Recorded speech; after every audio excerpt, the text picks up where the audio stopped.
All right, we are live, ladies and gentlemen. Rob, why don't you hit that intro music again for us? I'm going to hit the intro music for us. Intro music. That's not it. He's no good to me, Dad. Intro music.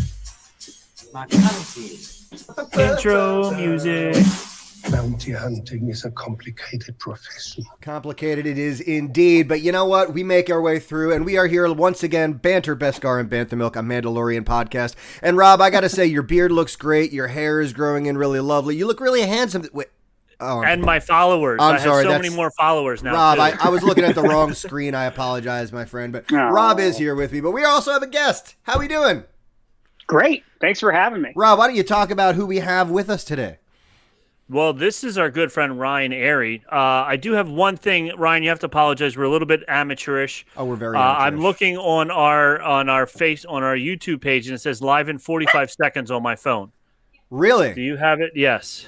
Oh, okay. So now it says waiting for our. So you're telling me it actually waits until exactly 8 o'clock before it allows us to go live? I think that's what it was. Oh, I didn't know we were going out live on the YouTube. Oh, we're live on the YouTube right now. Oh, we're trying everything. That's all right. Oh, that's cool. Our fans on YouTube will have to catch the actual podcast to catch the exclusive extra 45 seconds of content that comes along with the first 45 seconds. Well, I want to talk your streaming software at some point because I've done a good bit of that myself. I'm always curious what the kids are using these days. Oh, well, we have a treat for you, then I will tell you, because we are amateurs, so we could use your help for sure. Either way, Rob, we have Ryan Arey with us. Ryan Arey from ScreenCrush. Why don't you talk about Ryan and make him blush a little bit with his kitty cat in the background? Okay, so here's some facts I found out about our good friend Ryan Arey below us. So he makes videos about every comic book movie / show, Star Wars, Star Trek. That's in his YouTube thing. He joined YouTube on February 7th, 2012. So we just missed it, the anniversary of it. Are you ready for his total number of views? I really want to hear impressed. I'm excited about it. Because it's just slightly more than ours. 184,024,874 total views as of this morning. Wow. So by now it's probably up to like 200 million. Think you can lend us a couple of those? Just one or two? Yeah, just one or two. No problem. I'll throw it right over to you guys. Thanks, buddy. Not a problem. And Ryan, I then went to Ryan's his website, ryanarey.com, and he wrote on there that his videos can currently be seen on ScreenCrush.com, where I am the executive video producer and create a new video essay every week. I also currently manage video productions at Town Square Media, including our intern program and post-production and data management. So he is a very busy man, this Ryan Arey, and through all that, he finds time to hang out with us. We appreciate it. Welcome aboard, Ryan. Glad to have you today. I am happy to be here. There we go. Go ahead, man. Go ahead. No. Just show. Well, no, that's fine. We'd like to kind of introduce you into what we do here. First of all, the most important thing is we always need to have a little bit of BanthaMilk here, right? So before we start our conversation, I have generally gone with my standby glass of whiskey, but it can vary from person to person. Rob, what do you have today? Well, I still have a can of tasty hazy IPA from 21A, one of our sponsors, but I think I'm going to stick a little local today to start with. I have the Filthy Yards IPA. Okay. The Filthy with a PH because we're from Philadelphia. That's right. So it's filthy. So here we go. I love it. He cracked it open. Ryan, what about you? What do you got over there, my friend? What are you working with? Well, with my Han Solo frozen in carbonite bottle opener, I'm drinking Ommegang Wit from upstate New York. And I'm going to be enjoying this in my Game of Thrones Dragonstone goblet. Wow, this man comes prepared. I got to tell you, I am very impressed. I didn't even have time to empty my whiskey into my Stormtrooper decanter today, I got to tell you. But Ryan comes prepared. We're glad to have him here.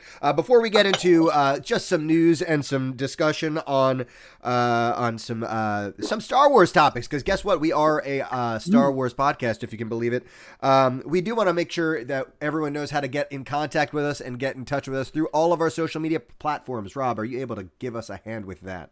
Yes, I am. So everybody listen up to how you can get in touch with us. Hey, if you're interested in more Star Wars info, want to chat, or even want to send us some Star Wars drink recipes, please be sure to check us out on all of our social media platforms.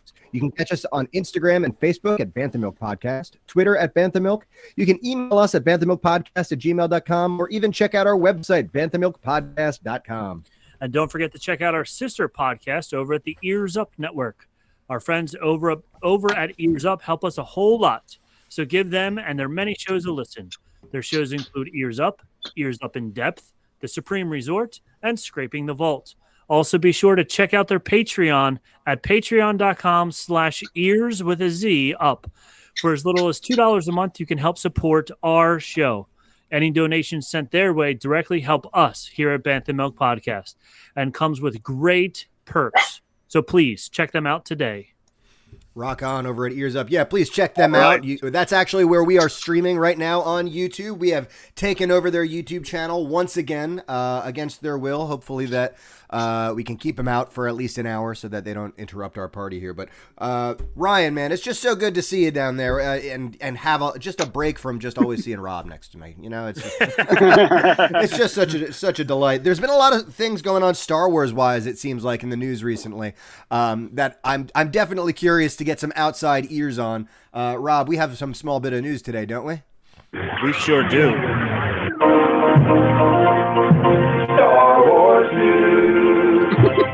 I'm glad you like. All see right. that a friend of ours actually created some sound bites for us, and he did a good job. I couldn't have done that myself. They're great. but- Your intro is great too. Thanks. Well, that I actually did. It wasn't That one heard I'll- on YouTube. That one I will take credit for. I made the intro. I think in That's like pretty great. 15 minutes before our first show, I just kind of threw it together and it stuck. So I'm glad you dig it, man. Nice, nice.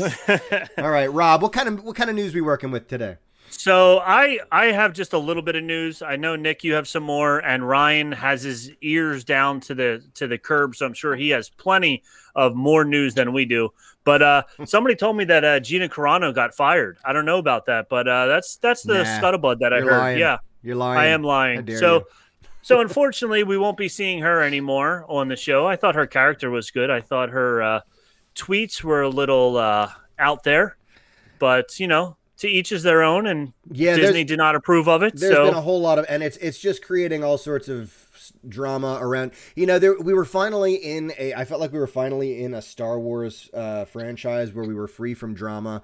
The saltiness of Star Wars fans has somehow escaped The Mandalorian, and like we all rallied around this brand new and beautiful piece of entertainment, and there had to be something, right?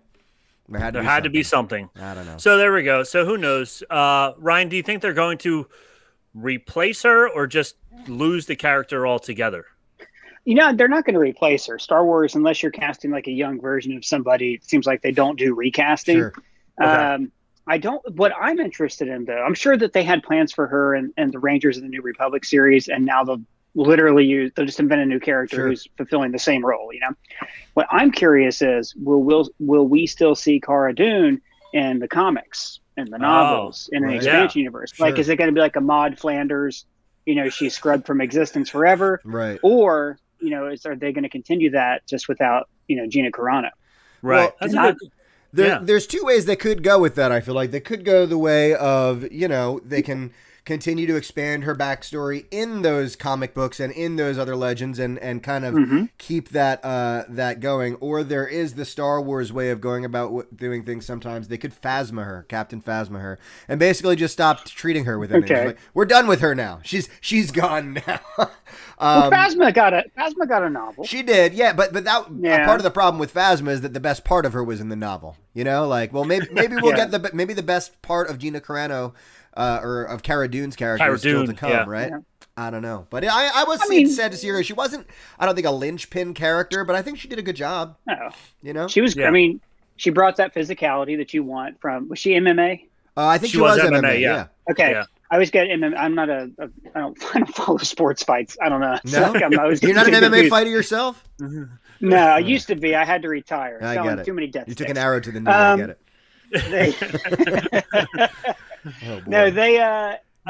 She brought that physicality. That was fun. No one would ever look at her and say, "Oh, you know, what a great actor." Where's her Emmy? Sure. Right. But she did bring like kind of a stoicism to that role. Yeah. You know, Yeah. which is about all you can bring when you're not a trained actor. Sure. So, you know, she was the kind of the best thing about Star Wars is you looked at her and you wondered more. You want more. Like, what's her backstory? What's going on? Like, you know, why did she turn away? Like, where's she going in the future? So it was more about what you didn't see with Cara Dune than what you did see. Yeah. Right. Yeah. So I really think she's not going to be hard to replace. And, you know, she wasn't fired for being a conservative. She was fired for being an idiot. Yeah. Right. I mean, Exactly. the stuff Yeah. that she was saying, comparing people disliking her Instagram to the stain of human history Right. is Yeah. not. Yeah. Come and, on. and you know, it's this fine line that we all kind of walk, I guess. It's like, you know, on one hand, it's like, yes, we want to be able to say what's on our mind, but at the other hand, like, you work for Disney. Disney doesn't care about anything but making money. Yeah. So like, and you know, if you've been like us and you were following the story, you know, they didn't exactly fire her right away.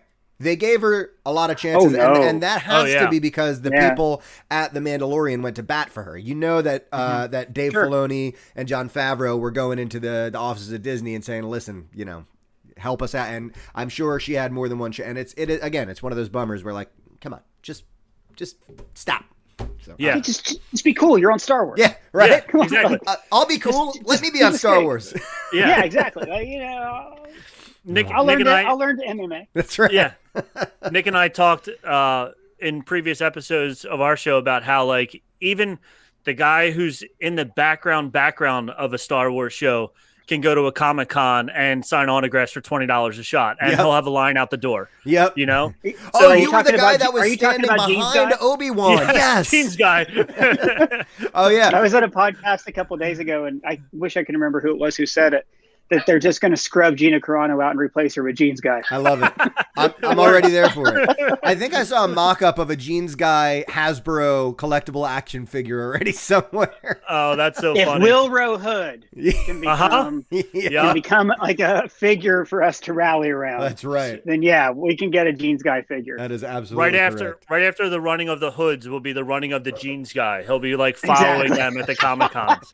I love it. I'm still holding out for the action figure of Luke's family's charred remains. They don't have that yet. Come on now. I don't know. I think that was an Onion article I saw a few years ago. That I think it scene was, scarred yeah. me as a kid, man. See, like I remember just looking really close at that scene and going, "Oh my God, what did they do to them?" They were brutal, man. Flame troopers. Yeah, I guess, man. Oh gosh. All right, so that's Gina Carano. You got any more Star Wars news for us here? I think you have a couple of articles. I will tell for us, you, don't there's no articles, but I've just been kind of watching what's been going on social media, and there are two people who have been oddly more active. Right. First of all, I followed Tony Horton on Instagram because I'm a former P90X-er, right? Because I hate myself apparently. But no, I love Tony Horton, and Tony Horton has been recently training with Ewan McGregor. Ewan McGregor has been showing up on Tony Horton's Instagram, and this has happened before. I've seen it in the past, and it's gotten my hopes up. But I'm wondering if, because of some of this Obi-Wan action going on, we're going to see a little more of that, and maybe he's training for some of the physicality of that role. So that's Maybe nothing official. That's no news, Star Wars news. But again, I have been seeing more movement with him. The other person I've been seeing loads of movement from on Instagram is Ray Park. Ray Park has been posting all over Instagram pictures of Darth Maul, pictures of him getting in makeup for Darth Maul. So I don't. Again, Didn't you send me the headpiece? Yeah, you sent me the headpiece. there was an image he posted on his Instagram of just the headpiece, and it said something like "Meet me on Dathomir." Right. So again, I haven't heard any official stories about his involvement in a new Star Wars franchise, but I mean, off the top of my head. I'm hoping we don't see him in the Obi-Wan series just because I don't know how that would fit in with the Rebels ending. But we've got we still haven't heard from that last scene in Solo when we get our little teaser for Darth Maul as the head of the crime syndicate. We haven't gotten anything from that, so maybe something's coming. Another Solo movie. Who knows?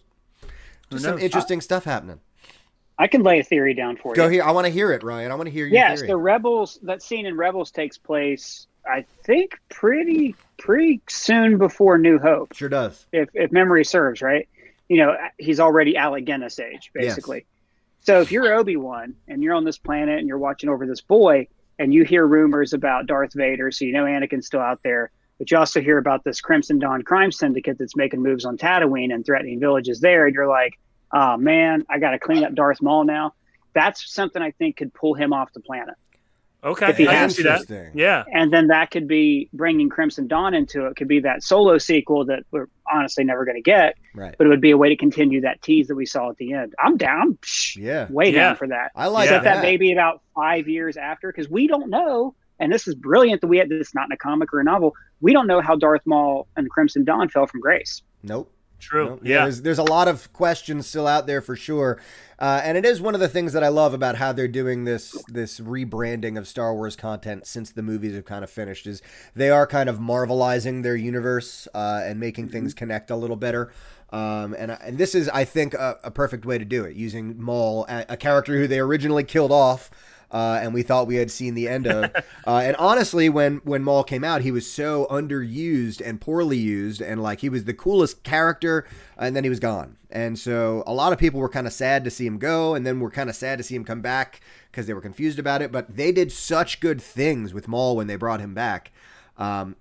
Give me way more of him. Give me way more of him, and I'll be happy to see it for sure. Yeah, when they brought him back in Rebels, he went from just a cool, fighter guy that we saw for, 5 scenes or whatever, who had 3 lines in the movies, and they actually gave him a good backstory and a good story and suddenly you're like, yo, he's actually really, really cool. So and the voice actor, and I'm off the top of my head, I can't think of it right now because I'm a terrible Star Wars fan, but the voice actor for Clone Wars and Rebels, man, if you ever watch any video capture or any video of them doing the audio capture of the lines, that moment, that iconic moment where he screams Kenobi, he gets into it, man. He does a great job. He really sells it, and it's great. So I'll see more Ray Park. I'll see more Maul. I'll see more of any of it. That's all the social media news I've been keeping my ear to the ground for. But it just seems like we've got some exciting stuff coming, hopefully in the future.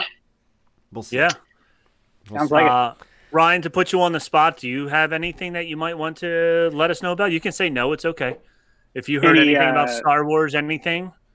Star Wars has been pretty quiet ever since all the big deluge of Disney announcements. Yeah, the High Republic. Yeah. I know there are some books and comics out recently. Yeah. But I started reading High Republic. It's great so far. The first book. Okay. And I have the Marvel app, but I'm on the 6-month delay, so I haven't bought any of the comics. But boy, it seems like you talk about great world building.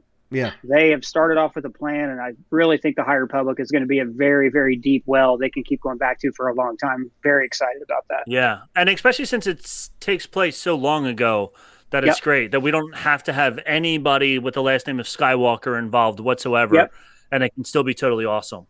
Yeah, and they're totally free of all that. That's going to be fantastic. And especially since the sequel trilogy. Yeah, go ahead. No, there has been some rumblings also about a remake or either a remake or a reissue of Knights of the Old Republic, which is again one of the more famous Star Wars video games out there too. Now, I don't know if it's a straight remake, or else if they kind of mold it to fit the new structure, they could kind of slot it into that High Republic era. So I don't know what their plans are with that, but now the other big thing is that EA just lost their exclusive rights to the Star Wars franchise. Yes, I think every Star Wars fan is just breathing a collective sigh of relief at that, because there are so many great game publishers out there. We know now. I will give credit where credit is due. Jedi Fallen Order was a Respawn EA thing, and that was a great game. But I'm ready for totally. I'm ready for other companies to get a whack at it and see better storytelling and better gameplay in Star Wars. Yeah, I mean, imagine Naughty Dog got a hold of it. Oh my gosh! Yeah, forget about that. It. Would be, Yeah. We as Star Wars fans deserve a better breed of Star Wars game. There is one other piece of news, and I think I forget where I saw this confirmed, that Rian Johnson's trilogy is still happening. He's just busy and he's writing it. I did just hear that as well.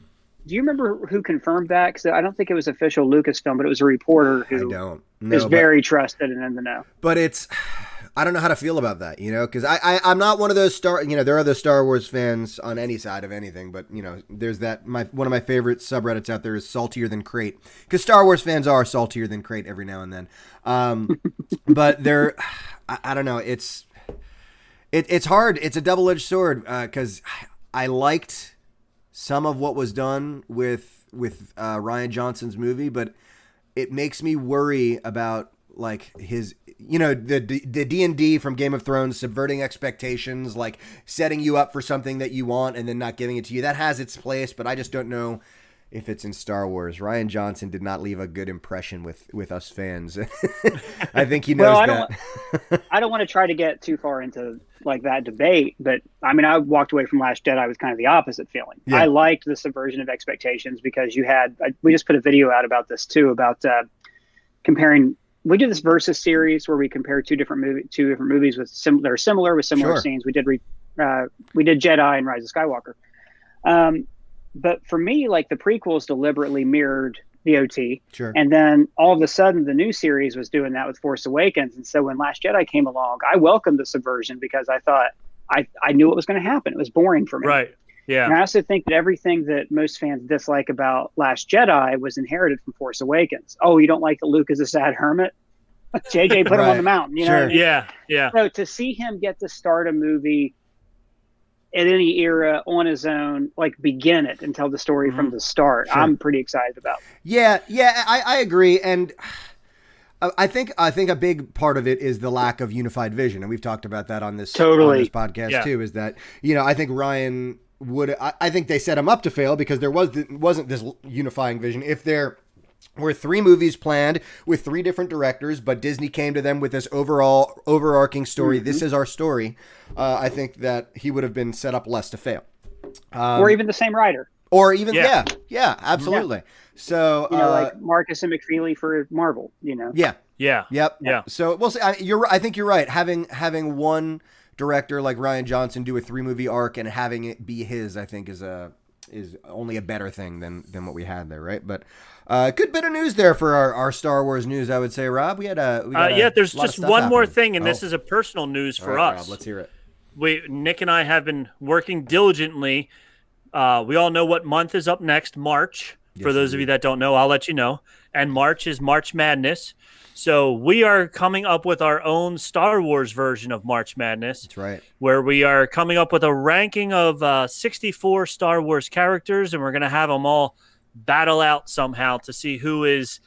And we're still trying to figure out the wording of it because, like, favorite Star Wars characters, very subjective, most powerful. There's like 4 who are super powerful and the rest who aren't. I don't know. Maybe there's going to be a massive writing campaign for like, a Porg to be the most powerful Star Wars character. And all of a sudden we have a Porg versus Darth Plagueis, and Darth Plorgus comes out on top. Yeah. Just because you've never seen a Porg fight doesn't mean they can't. You're not wrong, man. Exactly. They got to survive somehow. Octo is a dangerous place. So we are we're setting that up, and we're going to have on our Facebook page and on our Facebook group. That's right. Sacred Jedi Texts. For those of you who haven't seen it, go check us out. Yep. Facebook.com/groups/Sacred Jedi Texts. So we're going to have a couple of, battles every single day for the month of March. So hopefully people take it seriously and don't all vote Porg over Luke Skywalker, and then Luke Skywalker's voted out in the first round. Vote for Porg. So that's what we're going to be doing coming up soon. So everybody keep an eye on that on our Facebook page and our Sacred Jedi text group and all that good stuff. So I think that now wraps up the news. So since that wraps up the news,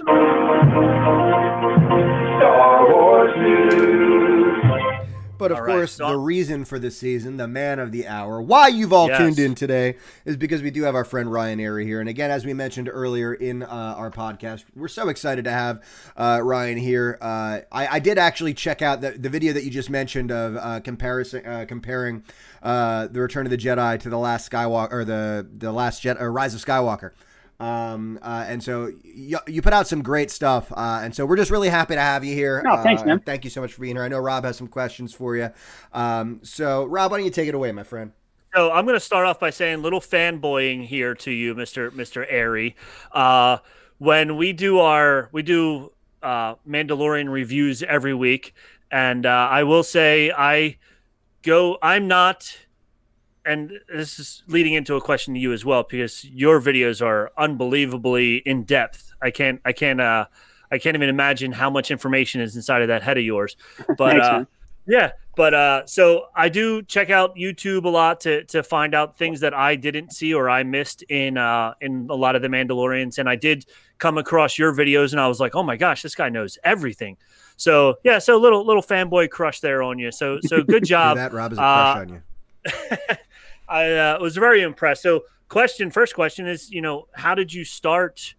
You started like reviewing movies and then turning into all these Easter eggs and stuff like that. So your YouTube page started in 2012. So what gave you the idea to start doing this way back when? Well, technically, I don't own the YouTube page. That is owned by Town Square Media, the company I work for, who owns ScreenCrush.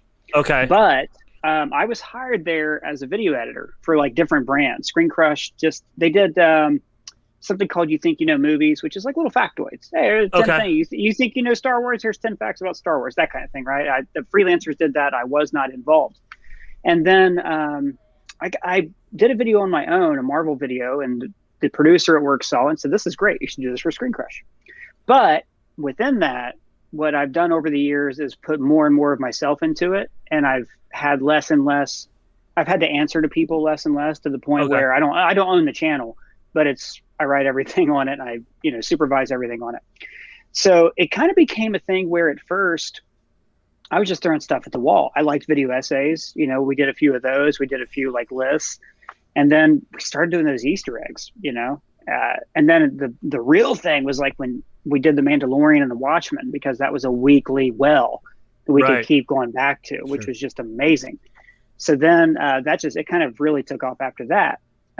Unfortunately, Disney Plus puts everything out at 3 a.m. So that means that on Friday, I get up pretty early, to jump the gun. And it makes it, like you said, it makes it really hard to remember all the knowledge you've retained about Star Wars when you're under a blanket in the bathroom recording into a microphone at 5 a.m. so you don't wake anybody up. That's great. But I also credit all the other channels who do this kind of thing, who I watch and go, oh, I got to get better. I got to work harder. That kind of thing. Well, congratulations. That's what we're doing right here.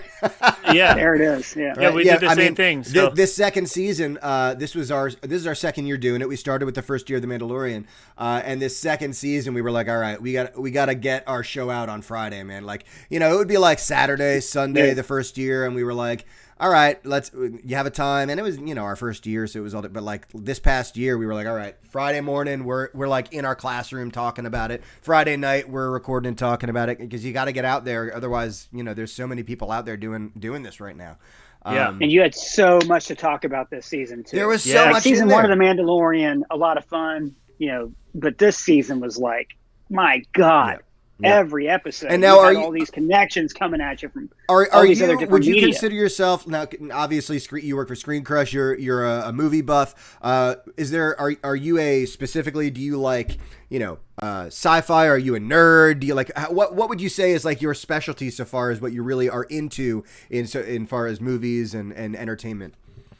The two things I'd say I have the most encyclopedic knowledge about are Star Wars and comics. Okay, great. Marvel, DC. Comic wise, a little. It's been a while since I collected DC on the reg, but so I'm a little bit more of a Marvel person. But I collected both growing up. I collected Archie comics growing up. Sure. I Star Wars comics, and then when the EU happened, I read all those. Not every single one of them, because that's impossible. But I've always been in those two things, and I love Star Trek too. Okay. And I'm actually doing a big rewatch right now. I watched TOS for the first time, and working my way back through TNG, and it's quarantine. Why not? Yeah, why not? Yeah, absolutely. Yeah. I saw one of your tweets. You put out a picture of you. My guess was in your teens, maybe early 20s, but it looked like in your teens where you were in front of boxes of comic books. Yeah. And you were like, for all you people who don't believe me, I've been collecting for a really long time. So and a there lot was of just those like, books are DC too. Yeah. That's awesome. And I'll tell you, the newer Yeah. Star Wars, I've never been, I've always like gotten a comic here or there, but I've never been like someone who's just had comics around. The newer Star Wars comics are starting to get me into comics because I just really like the art style and the storytelling. When I got into Jedi Fallen Order, I read some of the Jedi Fallen, like the preamble comic books in there and the Darth I haven't Vader read series. those. Yeah, they're really great. Yeah. It's a really interesting introductory into some of the characters in that. So I've been really digging the Star Wars comics recently. The Vader series are great. Yeah. But they're frustrating because you read them and you go, this should be a movie. Yep. This like story of Anakin right after he becomes Vader and has to earn his lightsaber.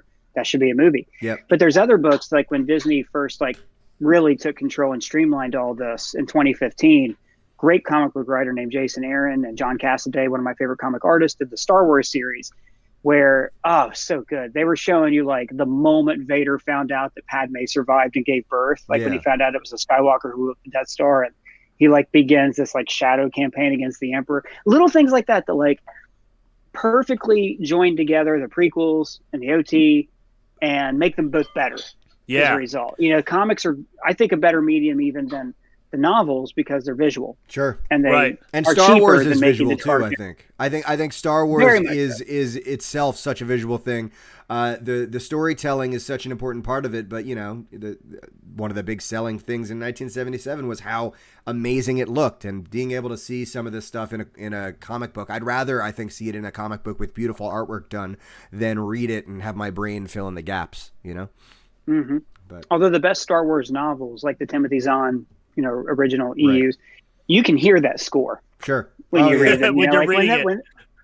When they really get you, there were some bad ones too, though. Yeah. EU novels. And that's part of the problem too with bad. some of the EU stuff, before the Disney takeover. It was such a widespread. You had such great stuff, and then you had some stuff you were just kind of scratching your head. And it's hard to find like good, I feel like, adult approachable Star Wars. Like there's a lot of young adult stuff out there that you kind of got to weed through. You find the Thrawn series, like the new stuff, and you start to get a little more mature. I'm hoping, because I'm a big Game of Thrones fan, it's one of my favorite things. I would love like a Game of Thrones level of adult approach to Star Wars. But it's just not that. That's not his thing, and that's fine. I get it. We can all dream though. Anyway. I got a fun question for you. In your opening of your clips, when you're standing in your Blockbuster, if we should say, in your movie store, all the videos behind you, did you handpick them, or were they just laying around somewhere? You handpicked all of them? That's really cool. I went to a store and bought them, and a friend of mine collects VHS tapes, and he was selling some. And it was actually really hard to find VHS tapes for sale in Manhattan. Okay. I couldn't find any at first, so I bought DVDs, and I made sure that as many of them as possible were full screen. Remember full screen DVDs? Yeah. Wow. Horrible, like that. Horrible. Same thing, cropping the aspect. Cut the sides and what was it? John McClane. The first John McClane was awful. Because Die Hard. When they would like try and pan so that you could see what was happening on the left side of the screen, it was like staggered and stuff. Pan and scan, it looked awful. That's right. Yeah, it looked awful. But that was a whole part of the film industry that like doesn't exist anymore, because their job was to do that, was to figure out, like, when we crop, what do we, and then sometimes it'd be a straight cut from one character to the next and they were in the same side of the frame. Like Ghostbusters, totally different movie when you watch it in widescreen. There's so much stuff on the screen at the same time. Yeah, that's going on that you're missing. Yeah. Even The Simpsons, when they changed it from square to make it widescreen, they cut out a lot of the top and the bottom of the stuff. Yep. On Disney Plus. And that's on the worst Disney thing Plus. about Disney Plus. Yeah, that's right. So there's a lot of parts where like you're missing the joke because it was taking place up here, which is now cut out. So but on the opposite end of that spectrum, when in 2009, when they first switched over to HD broadcast, HD TVs were around for a little bit before that, but not every show broadcast in them.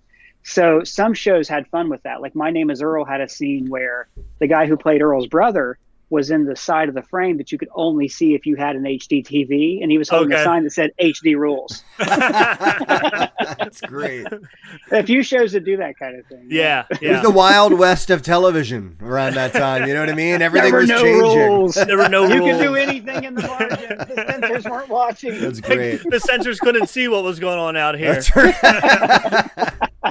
too cheap to buy a widescreen TV in 2008. The government's not going to spring for that, right? No, not at all. There was a writer's strike going on. They had other things to deal with. It's funny. I remember the first time I saw an HD TV and being like, "Wow!" Yeah, you're like, "This is amazing." Oh boy, I used to work at a high-end audio video appliance center, man. I remember the very first HD TVs, like a 60-inch plasma screen TV. It sold for like $12,000. It's amazing how far this technology has come. I'm sitting here talking to y'all on my like 16-inch screen LCD that I probably got at like Walmart for $16 or something. I don't know. Yeah. And it's the future, man. Yep, that's right. Yeah. The future is now. So I'm on my second glass of BanthaMilk, by the way, so that I'm getting chatty. I'm milking mine because I know you're going to ask me trivia questions and I'm going to get them believe all it, Rob. wrong. So, yeah. So, Ryan, to fill you in, we did this once before, and I surprisingly knew a lot of the answers that he didn't think I would know. Yeah, so now he's making the questions twice as hard. Rob's too reliant on his notes, so I'm trying to keep him honest. And last trivia, he did too well. So we'll see how he does this time. Oh boy. So when you do your videos, do you have other people helping you, like with all the information, like finding all the Easter eggs, or is that all you at this point? It's pretty much me. The editor-in-chief of the website's this really great critic named Matt Singer, and he's a huge comics fan, a Star Wars fan. So he'll notice a few things and send them to me, but at that point, I'm really into it, and I will go to other websites, and if I see anything that I didn't notice, I'll credit them. And I've been shouting out on Twitter too, and usually Twitter will throw me one or two things that I didn't catch. Okay. What's extremely frustrating are the really obvious things that I overthought or didn't catch. Yeah. And I'll give you an example that, oh my God, just pissed me off from the first season of pissed me off. They're in the bar. Cobb Vanth even says, "Give me some spotchka." Sure. And I still said it was, it's blue milk in my video. Instead of being like, that's clearly the thing from season 1 that they brought back. Like, right. I still think people call me out in the comments. It made me angry. Oh my gosh. Listen, man, people on the internet are ruthless. They are. You get one thing wrong, that's it. You can't look at the comments. I've learned that the hard way over the years. I've gotten everything from like, oh, he looks like Steve Buscemi, to you're like, why does he twitch so much? Like every little criticism you can think of. I'm like, whatever. Whatever. Like that's funny. See, I'm looking for those comments. See, we're still at the point in our podcasting career when we get a I'm like, yo, Rob, we just got a comment on our video, man. Yo, go check it out. We're like so ecstatic. That's right. Yeah. That's so funny. Oh my gosh! Now I lost my train of thought because you answered a question that I was just going to ask you.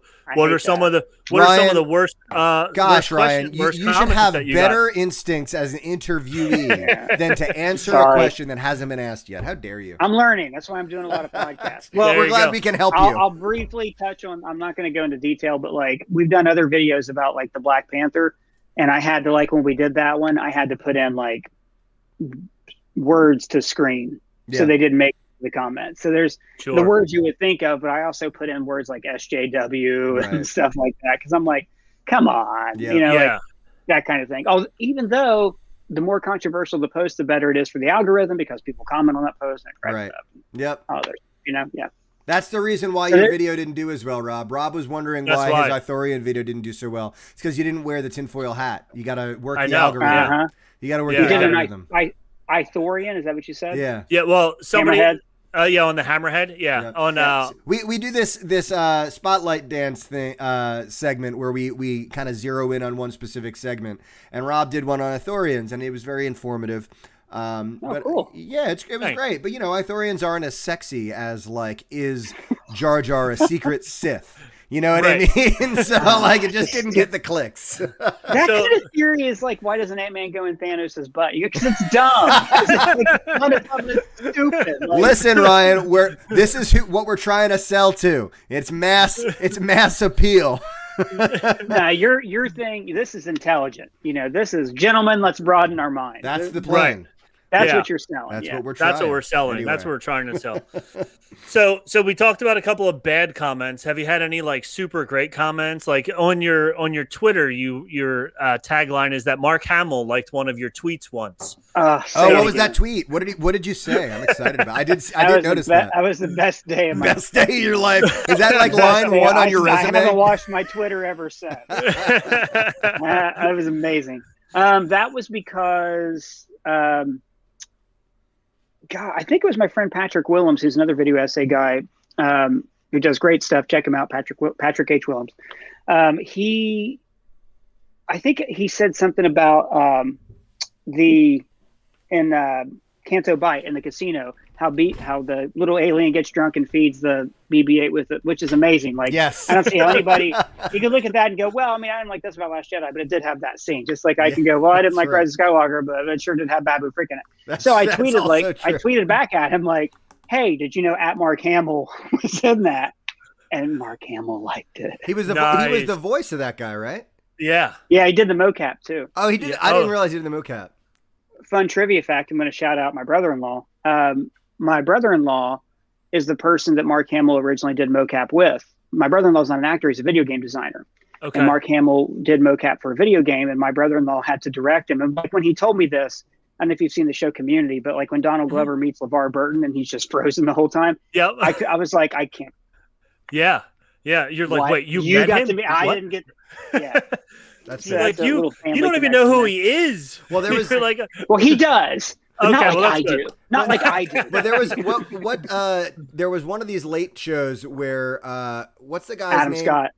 Adam Scott. Adam That's Scott. right. He Yeah, it plays was Ben amazing. Wyatt, and he Yeah. gets surprised by Mark Hamill. Was it Conan? I feel like it was either Conan or Jimmy Fallon. But he just kind of does. I don't remember. He does that Adam Scott, like in Parks and Rec when he gets the Iron Throne as a gift. That face. He just does that. He did. You're right. Well, the story behind that was that he wrote Mark Hamill a letter asking him to come to his birthday party. Right, and Mark that's Hamill right. came out, and the first thing he said was, "I'm sorry to make it to your birthday party." I had like 3 bar mitzvahs that day. I love it. Mark Hamill is the best thing to ever happen to Star Wars. I still think he's a fan of the franchise. He's a fan of the fans. You know what I mean? He's the best thing to happen to fandom. Yes, like the guy is absolutely. actually a huge comic book fan. Sure. Did you see the movie he did? Terrible, not a very good movie called B. It was a kind of a B movie called Comic Book Movie. Yes. No, I yes, did I not. did. Yeah. Oh. Total love letter to fans. Absolutely. Because it's about a guy who's a huge fan of this character. They're turning into a major film, and he's pissed off at the studio for screwing it up. Yep. And he filled the cast. It's a mockumentary. He filled the cast with voice actors who he worked with who were never in front of the camera. Like the very guy who cool. does, Orson Welles and Pinky and the Brain and Pooh. And also Sid Caesar's in it with Jonathan Winters. Like, it's a weird little thing. It was like a passion project he got to do. And it's about celebrating fandom. Yep. That's so cool. Yeah. You don't get that kind of love from Harrison Ford. No. No. No, you don't. No, you do not. But what's funny too is Mark Hamill is also the biggest fan of Harrison Ford, which is it's a great thing. And does a great He impression does. of him, too. I don't remember who I just showed it to, but there's those bad lip readings that were huge a couple years ago. There's a bad lip reading of The Force Awakens. And Mark Hamill actually plays Harrison Ford in the bad lip reading. That's not. That's Really? awesome. It's I didn't so know good. that. I got That's awesome. Oh, it's fantastic. You got to catch it. You got to catch it. I've for only sure. seen the Yoda one, the Seagull song. That Oh was- yeah, that's Oh, I mean that's a Seagull song. classic. Yeah. That's absolutely a yeah. classic. But yeah, you'll have to check that out for sure. Oh, Oh, I man. will. So- I can still hear you. I'm gonna step away and get more BanthaMilk. Go. No, Okay, listen, you do that. But Priority continue number to one. ask your question though. You'll just be looking at a chair. Imagine I'm here. Okay. We have very We'll vivid put imaginations. a cardboard cutout of you in there. There's That's Ryan right. right there. I see him.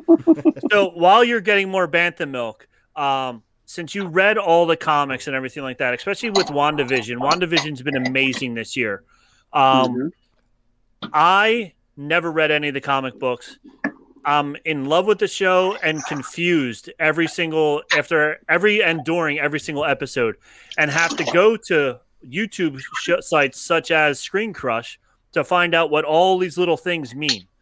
So with you knowing all this stuff, do you feel like you know where the show is going, or are you just as surprised, maybe not as I am, but are you surprised every episode with what you see compared to what you have read in the comic books?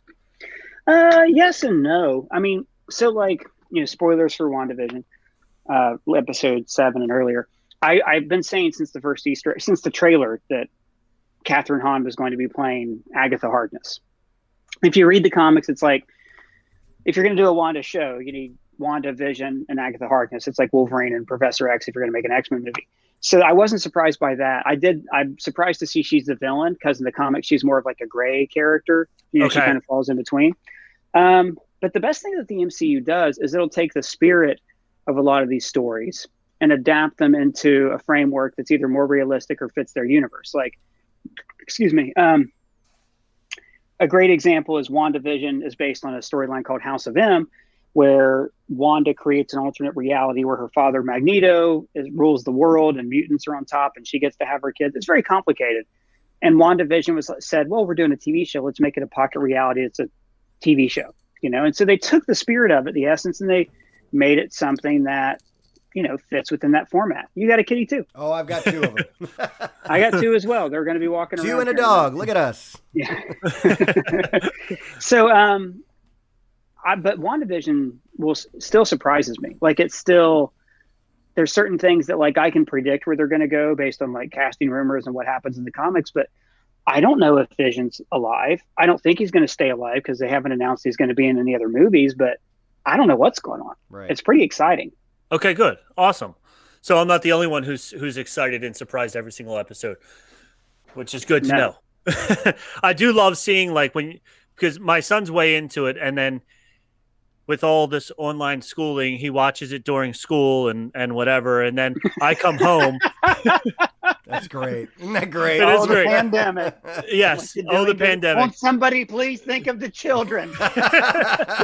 They're suffering, people. They're suffering while they're sitting there eating chips, multitasking watching at home. WandaVision in social studies class. Yes, I will say in his defense, he is getting straight A's this year, so I am happy. If he wasn't, I would be definitely not allowing him to be watching WandaVision during school. But I come home from work and he's like, "Did you watch it?" And I'm like, no or yes or whatever. And he's like, "Oh my God." He's like, "It's so cool, but I don't know what this means." And then he's like, he's on like Instagram and stuff and finding out all this stuff. So it is it's great writing. I feel it's awesome writing. And so the fact that even comic book fans of comic books who know what's going on, at least they're making it different enough that it's keeping you in the loop and keeping you in suspense as well, which is what makes it even better writing. So that's awesome. It does the seem best like, kind of adaptation. Yeah, it seems like they're taking those stories. And again, I think back, I've never been like the biggest consumer of comics, but I've always enjoyed them and been a fan of them.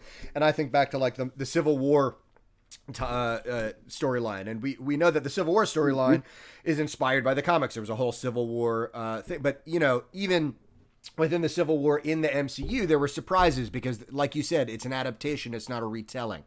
Yeah, exactly. And that is a really cool thing about what Marvel is doing with their MCU.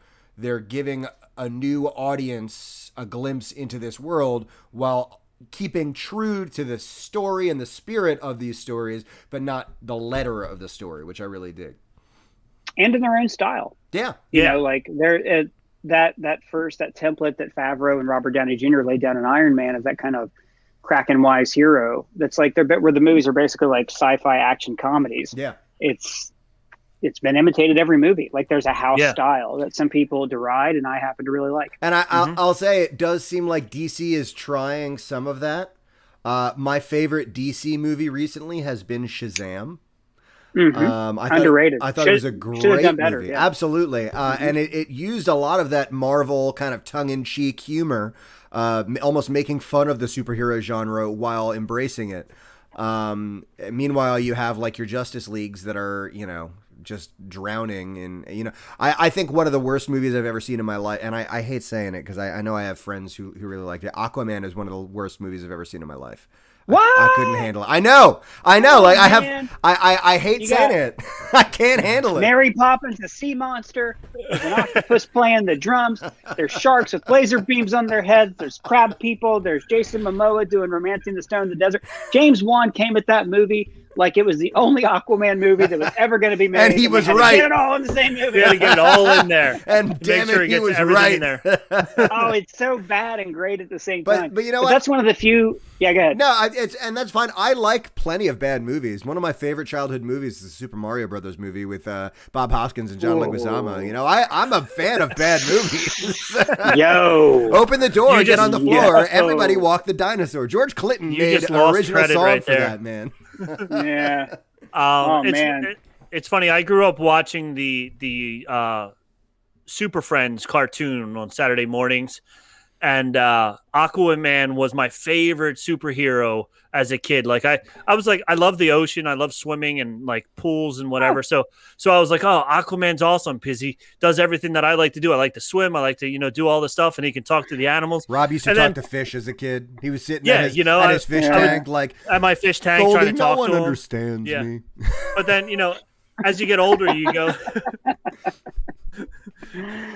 As you get older, you realize how like Aquaman's only useful when you're near the ocean. Yeah, because He's still strong. he was strong. Yeah, he was strong. Yeah. But his superpowers of talking to the dolphins and getting the dolphins to sink a ship or whatever they were doing or help him out somehow. If once they're in Idaho, Aquaman is pretty much useless. So it's funny that they finally made an Aquaman movie, and I was like so excited. I'm like, yeah, my favorite. And then I was like, darn it. Yeah, it so was fine. Oh, that's whatever. too bad. Yeah. So one last question I have, and then we can get into other stuff because I know we're running out of time with you. So you love comic books, you love movies and comic book movies. Are you into, what else are you into? Video games, sports, cars? What else does Ryan Arey like to do? I love video games, so I don't play them because I tend to get extremely wrapped up in them. That makes sense. I get yes. it. Yeah. Console games, at least.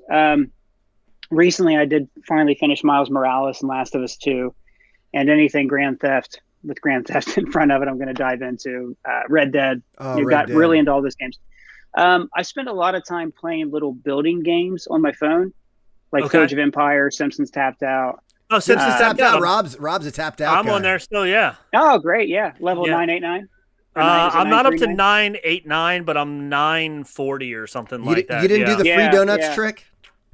No, and I earned it too. 930 I'm up to. Yeah. When you get up to that level, and you start to, and you get the XP multiplier on, and you build. This is so boring. This has nothing to do with what we're Our listeners are like, really? Jesus. Go on. I swear to God, though, this is the kind of thing when you latch onto a particular niche of fandom, you're like, oh my God, I could talk to you about this. Yes, exactly. Yeah, my eyes lit up as much as yours did when you said Tapped Out. I'm like, yeah, somebody else plays it. Put on the XP multiplier and build quickie marts every 4 hours, and you'll be done. You'll be 989 in no time. Yeah. Okay, yeah, no problem. All right, and cool. also, so we've covered that. Yeah, or ambulances. You could drop down a whole bunch of ambulances and do the same thing. But yeah, I did bloodmobiles, but yeah, that's what it's the bloodmobiles. Yeah. All right, because the ambulances cost donuts. I didn't want to call you out. Yeah, yes. Thank you. Yes. Wow. Nick has no clue what we're talking about, but yes, thank you. I'm telling you, I played years ago, but again, I did the free donuts thing. Someone gave me free donuts. Was that like you hacked it? Yeah. The phone hack where you had like a billion donuts? Yeah, you can go on Reddit and be like, hey, can someone give me a billion free donuts? Which is funny because if you work out the math, it's like you're costing EA like $40,000. I can't believe they're not cracking down on this. I think they did. I think maybe they did. It's been a while since I've done it. I think your Tapped Out wouldn't work anymore if you try to log in. That's fine. Don't so cheat, anyways, kids. I do that. There you go. The thing is, man, my stupid phone, I don't read books like I used to. And I recently, me and my wife went away to my hometown for a couple months. And I was like, I'm reading comics for work. Like I was reading Vision, Scarlet Witch comics and stuff. But I read so much because our internet access was limited. And I just miss reading books. Like you mentioned Game of Thrones. I've only gotten through the first 2 books, The audiobooks for Game and a million other books that I have that I'm dying to get to. I'm a big the audiobooks for Game of Thrones I've listened to maybe 8 times each. They're that's cool. Audio. Yeah. Like for your driving, if you're driving anywhere or I just have it going on when I'm around the house. They're excellent books and excellent audiobooks as well. We'll see if we ever get a finish of it, but like the Star Wars only audiobooks like Dooku, Jedi Lost. There's a few that are exclusive to just being audiobooks that I've always wanted to get to. Oh yeah. That's very cool. Right on, man. real fast. One person in the chat, Avengers Hockey said he hated Wonder Woman. He might be the only one. So Well, I Wonder think Woman, Wonder 1984. I hated Wonder Woman. he said this, not you. Oh, okay, The okay. person in the chat said that they hated Wonder Woman. Now I know Wonder Woman 1984 came out to rave reviews by millions of people who thought it was. Oh no, everybody hated it. I'm sorry. Oh, They thought it was. Yeah, they thought it was awful. So, What did you think of Wonder Woman 84? I've only seen it once, and Okay. I don't get the hate. I will say this: me and my wife saw it. She rented out a movie theater for Christmas. Oh, very cool. So it was, like I literally could have watched anything, and I would have loved it. But the only really problematic thing in the movie is that they use some guy's body. I don't understand that. Like that was an unforced error as far as I'm concerned. It could have just been Steve Trevor's alive. Because, you know what I mean? Like they didn't have to do that. And because it was Chris Pine being Steve Trevor the whole time, you never really cared that it was some other guys. So that was weird. That was weird, yeah. But I don't get the hate for the movie. I really don't. I think that they went in. I think Patty Jenkins got more control, so we didn't have this horrible climax like we did in the first one. I think that what she went for, this like smaller, more intimate character moment in the end, where like she's appealing to this guy's humanity. If anything, it was a very simple story. I think Chris Pine even says, "Oh, it's like the monkey's paw. It's like the wish that's cursed." Right. Yeah. But again, they went for a theme. They said it's 80s, it's materialism, and we're going for a specific, response. There's also this trope of like superheroes losing their powers in the sequel, which works. That's the reason you see it so much. It's because once you see them achieve their zenith, you have to see them knock down a peg. Right. Sure. Yeah. I haven't read many reviews because I held off on reading them when they came out because I hadn't seen the movie yet. And I don't have any problem with the movie. I may feel different if I watch it again. It would be better for me financially if I did because I get a lot of traffic from shitting on DC movies. But I was like, oh, that's a good movie. That's all I want. I don't need like a really. I don't know what people are wanting from their Wonder Woman movie they didn't get. So the people now, these aren't critically acclaimed reviews. These are my friends who are huge movie buffs and love movies, but they were saying things like the fact that she was so heartbroken over his death that 30 years go by and she can't find anybody else to love. They were like, in what other superhero are you going to see that is that heartbroken that they're not going to be able to find love again type of thing? And then the other one that I remember my friend writing was just about how everything was explained by magic. Like he's like, I hate movies that are just explained by magic. It's just like, oh, everything's all good again because of magic. Like if there was you just explained every Star Wars movie. Pretty much. Yeah. I mean that's what the Force is. Whenever people justify dumb stuff in Star Wars, they always go back to the Force. The Force. Yeah. The Force. I don't get it. Lucas All he was just Force. like 11 feet higher than Anakin. I don't understand. It's the Force, man. It's the Force. It was the all Force. right? The Force did it. Yeah. High ground power. It's a powerful stuff. But wait, in Phantom Menace, the same thing happened. That he didn't. The Force. It's the Force. It was the Force. It was all the Force. Right. It was the Force. Jar Jar Binks changed everything because of the Force, because That's he's right. a Darth Jar Jar. Yeah, make That's sure you why. check out our YouTube for our Darth Jar Jar video. That's right. Oh God. All right, boy. so I'm done picking your brain, Ryan. This was an awesome interview.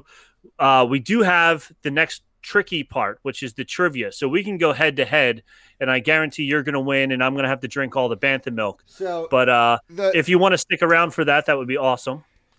I can stick around for a little bit longer. The way we do this here is I'm going to pour myself a little more Bantha milk. This is our second trivia night challenge. Really, I've got 10 questions. They're pretty simple. If you get it right, you don't have to drink. That's just basically how it goes. It's a pretty simple drinking game.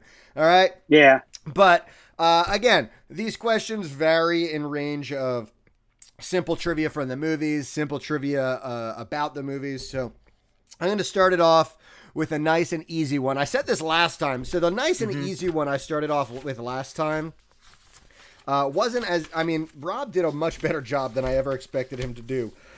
The last time, my first one was, what is the Toydarian's name who owned Annie? And he got that, all right? So we'll see what happened here. But we're going to start off with a nice, easy one. What type of creature does Luke bullseye in his T-16 back home?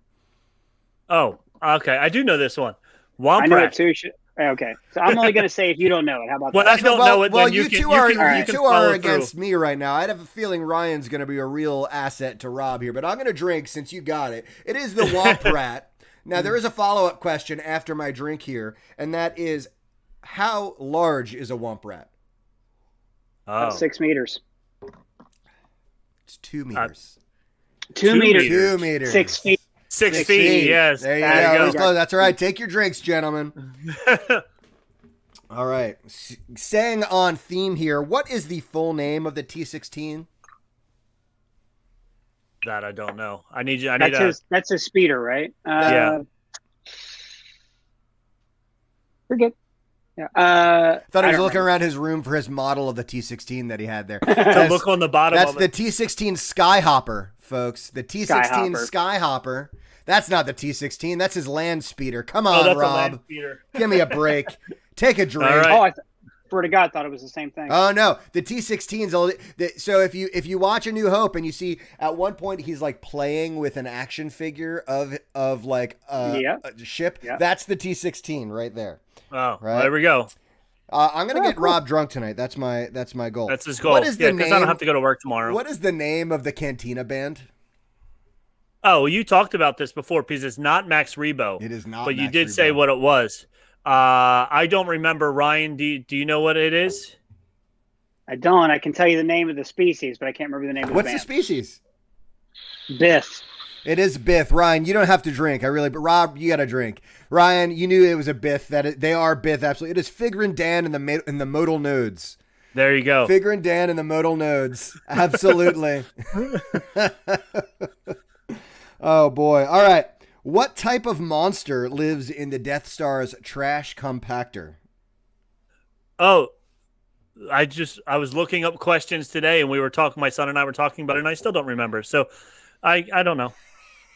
Anything, Ryan? I also don't know. That's good. See, I got it this time. Last time Rob got like 9 This out of is 10. good. It was Yeah. the Dianoga. The Dianoga. Dianoga is the... Now, again, we only see that little eye kind of pop its Yeah. head Yeah. up. But if you go to like You're- Wikipedia and you check out like... Uh-huh. There's an awful lot beneath the water, apparently. It's And you pretty keep terrifying. saying these, and I'm like, wait a minute, I have referenced that in the video. Yep. It's just I can't the actual name. I'm like, No, thank God it's for this Wikipedia. stuff that's lodged somewhere back here that we have to Mm-hmm. unhook somehow, and it's hard to do it right off the bat, right? Speaking of models of ships, what is the model of the Millennium Falcon?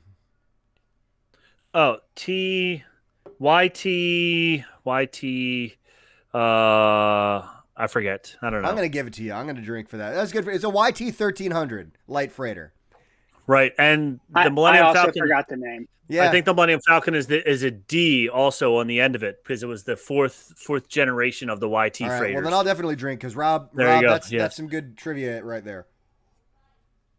Well done. All right, this might be a softball. This is definitely a I hope softball so. for Ryan. What actor portrayed the Ewok Wicket? Oh, Warwick Davis. yes. Warwick yes, Davis. Warwick Davis. Very good. Now, this isn't one of my questions, but he has portrayed at least one or two other characters. Can you name at least one or two other movies he was in? He was in, yeah. Yeah, Star Wars movies or Star Wars movies. Or outside of, Star Oh. Wars movies? Any one of all the, of them. anytime, Phantom yeah. Menace, all the prequels. Pretty sure he's been in all the sequel trilogy movies too. Has he really? Is he not? I think so. He's think been he in has. quite All right. a few, yeah. I know they have, he made a pretty big cameo in Solo, right? He was one of like the rogue band of outlaws with what was the Enfys Nest, right? Enfys Nest from Yeah. Solo, right? Yeah. and All right. he was himself. He wasn't in costume for that, right? Wasn't that's he? right. Didn't you He saw was- his Yeah. face in that, yeah. Yeah, and But I you think saw his in face Rogue as a One as different well. character named Wald. He played 3 characters in Phantom Menace. There was Greedo, Wald, and I can't remember the other one. But you see his face like in Phantom Menace All right. as well. Rock Okay, on, man, awesome. Ryan. All right. How many moons does Endor have? Well, there's the forest moon of Endor. Did you know that At least 2. at least Yeah. you're definitely right. I'm gonna drink. I'm giving you hard questions. I'm gonna drink on that. There's 9 moons. many? Nine moons. moons of Endor. The forest moon of Endor is named for the planet of Endor, right? But there are actually 8 other moons in I the didn't know Endor that. system, and there are actually 2 I did not know suns that, yeah. in the Endor system. Oh, look at that. Interesting stuff, right? How about that? Yeah. I never knew that. What is the homeworld of Admiral Akbar? Mon Calamari. Moncala. I'm going to give it to Ryan. Rob, you still got to drink. Go ahead and drink. You know, that's his species, right? He's a Mon Calamari, right? It is Mon Cala, right? Nice job, Ryan. All right. I'll take a drink for that one. I earned it. I know that from still playing Star Wars Galaxies. Yeah, Rob is an active Star Wars Galaxies player. And awesome. there's a new server. Well, they've redone all these like fan servers now have come out with this, so you can replay the game again. But the server that I'm on, the guy created a whole bunch of extra planets, and Mon Cal is one of the extra planets that he created. So beautiful thing. Very cool. Yeah. Finally, last but not least, one of my favorite characters in the entirety of Star Wars. What is the name of Jabba's pet Kowakian monkey lizard? Is the name of the? Mm-hmm. He's got Screech. Not Screech. That's actually not a terrible. Salacious Crumb. Yeah. It is Salacious B. Crumb. Nice job, Very Ryan. good. I'll take a drink for that one one. I knew. That's a pretty famous one right there. That's you know, so far as what Rob was saying earlier about, you know, any background character is going to have their own Wikipedia page. Salacious B. Crumb is sort of the epitome of that, right? This basically the only role this little dude had in the movies is to laugh and be menacing, and yet he is a beloved Star Wars character, right? And that's one of the great things about Star Wars. That's right. Yes, absolutely. Yeah, that's all we had. I will tell you, I did a lot better this round, Rob, than I did last round. Yes. So now I have my range, right? This was a little too hard for you.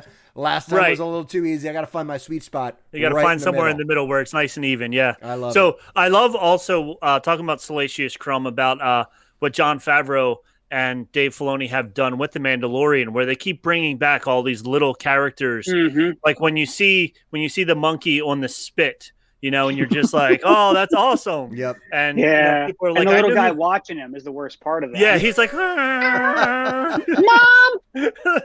Oh no, I'm next. That's not going to be fun. I love it.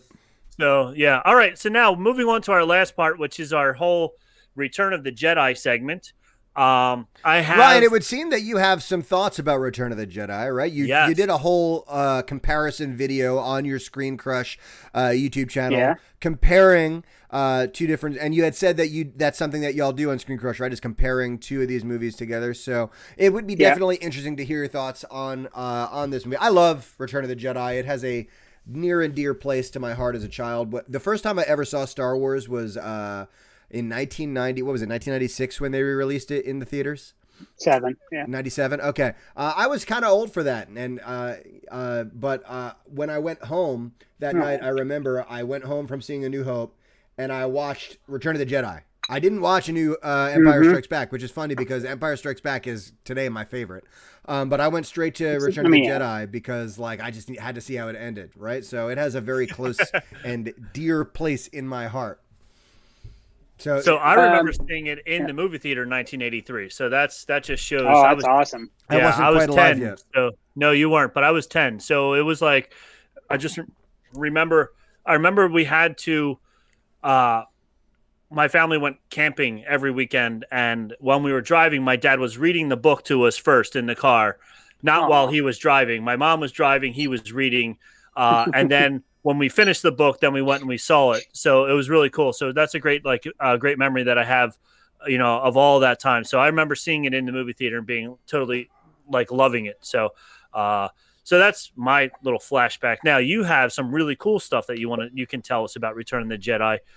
Just a little thing. I was lucky enough, maybe I want to say 2013. I went to a screening at BAM in Brooklyn, where they have special movie festival screens things. They happened to be showing Return of the Jedi, and they had two people who worked on it there, and I don't remember either of their names. It was a man and a woman, and the man worked in the creature shop, and he showed us like he gave a presentation and showed us like BTS photos of him with all the Akbar heads, all the Mon Calamari heads and things that he made. Awesome. And he told this story that it may exist in other places, but this was the first place I heard it, where they were building the Rancor.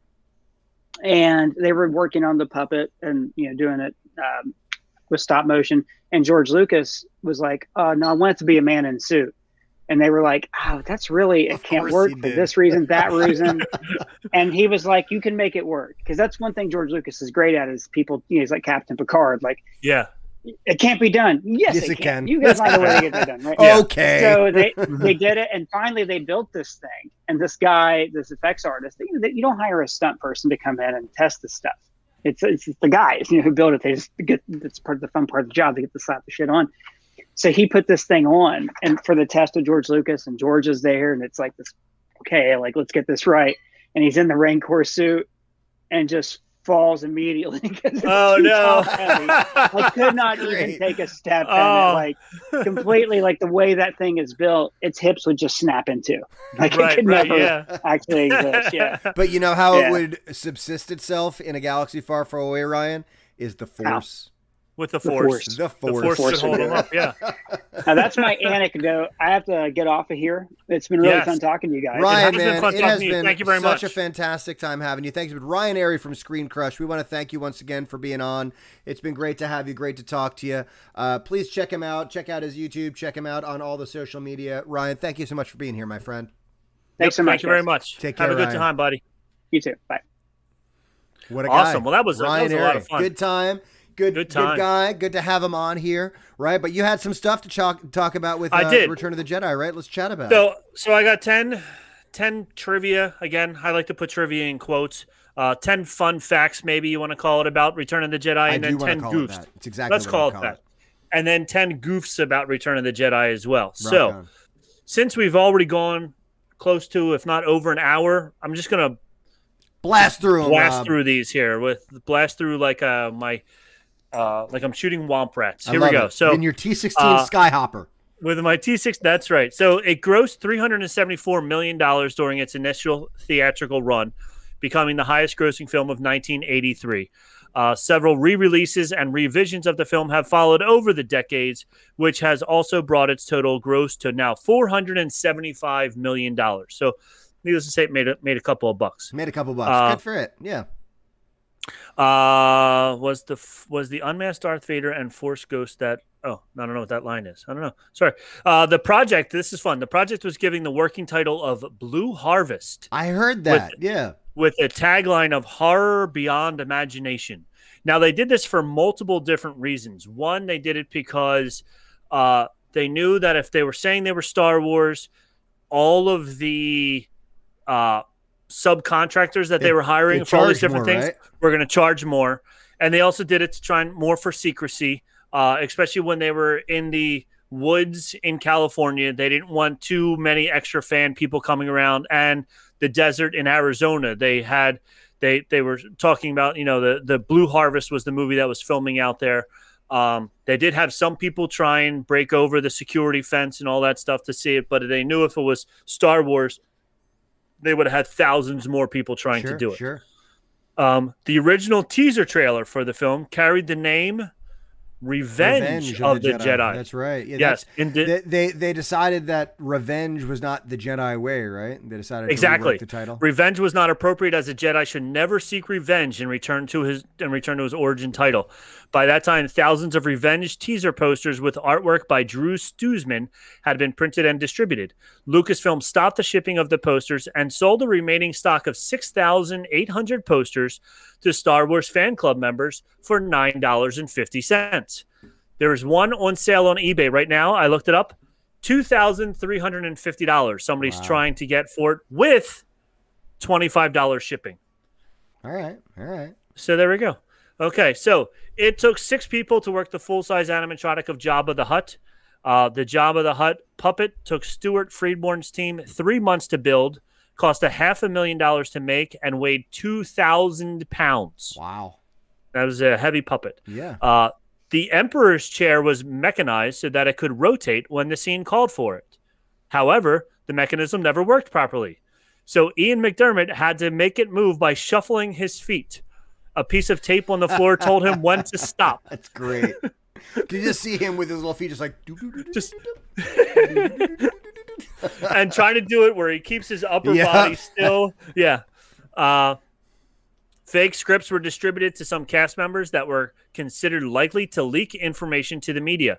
Some of these phony stories elements were indeed leaked, such as Lando being revealed as the last hope for the Jedi mentioned Obi-Wan and Yoda in Star Wars Episode 5, The Empire Strikes Back. So can you imagine being the person that they give you the fake script and With then you Billy find out D that as the chosen the Jedi? one? Yeah, and then you do tell about it, and then they're like, Nick, we gave you the only script that said Billy D was the Jedi, and now people know about it. Thanks, Nick. Admiral Akbar's famous line, "It's a trap," was originally scripted as "It's a trick." The line was changed in post-production after a negative test screening. The point of view shots for the speeder bike sequence were achieved by having a camera operator with a Steadicam walk through the forest at normal speed, with the camera filming at 1 frame per second. When the footage was played back at 24 frames per second, it gave the appearance of flying through the forest at high speed. Yep. So that's how they did that. The growls and sounds of the Rancor in Jabba's palace were actually made by a Dachshund. A Dachshund? The dog. Dachshund, yes. Wow, So- that makes it seem a lot less threatening. I'm not going to lie. It's a little dog. Oh, adorable little Rancor. Look at that cute little Rancor. The second Death Star was approximately 460% larger than the first one. Okay, it's a big Death Star. It's a big Death Star. That's why they never finished it, because it was just so big. Yeah. The slithery noises made when Jabba the Hutt moves were created by sound designer Ben Burt running his hands through a cheese casserole. I don't like that. I don't like that at all. I can hear them right now in my head, and I don't like it. And you'll never eat cheese casserole again. No. This is the only Star Wars movie of the original trilogy where Darth Vader does not force choke someone. Wow, A scene did exist in the initial cut that showed him force choking an Imperial officer in order to gain access to the Emperor's throne room. This scene was cut because George Lucas felt that at this point that at this point has been made. Felt that the point has been made. Clearly enough. Vader can choke people. You don't need to see it. We get it. Vader can choke people. This is the first movie to mention TIE fighters by name. When Lando issued the order to split up and get some of those TIE fighters to follow us. Do you know what TIE stands for? I don't. Twin Ion Engines. That makes sense, yeah. Interesting. There we go. So they're the top 10 trivia, whatever you want to call it, fun facts. And now for the trivia goofs. and fun facts, Rob. Trivia and fun facts. Now for the goofs. Are you ready? I'm ready. I was born that way, Rob. And a lot of these, it was funny. We talked about it in Empire also. For whatever reason, they love flipping the image back and forth and back and forth. And when you have somebody like Boba Fett behind you with a piece that only goes down the one side, right. When you flip it, it's on this side then, and it makes absolutely no sense. During Luke's message, where he offers C-3PO and R2-D2 to Jabba the Hutt, when the scene switches to Jabba, then pans down to the small creature sitting in front of Jabba, the bubbles in Jabba's pipe and the smoke behind him can be seen floating down instead of up, indicating that the scene was played backwards. Sounds about right. So the bubbles go down, or it could just be the Force. I'm not sure which. It's the Force, Rob. Always the Force. After Jabba eats the frog-like creature in the jar next to him, in the next shot, the creature is there again. Wow. Self-filling the Force. jar. The Force. Lando's rank insignia swap sides just before Han departs for the mission on the forest moon of Endor. And in the Rebel hangar, Lando's shoulder holster strap switches sides twice. Also the Force? Also the Force. They can change the your wardrobe as well. When Leia first meets Wicket, Warwick Davis's thumbs are visible through the costume. Like his human thumbs? His human thumbs, like when he grabs something, you see his little thumb pop out. Oh, I got to keep my eyes open more often. Yeah, I don't so know how look I for missed that. And apparently that happens with a couple of different Ewoks as well. If you look closely at their hands move, but the costume hands do not. Interesting.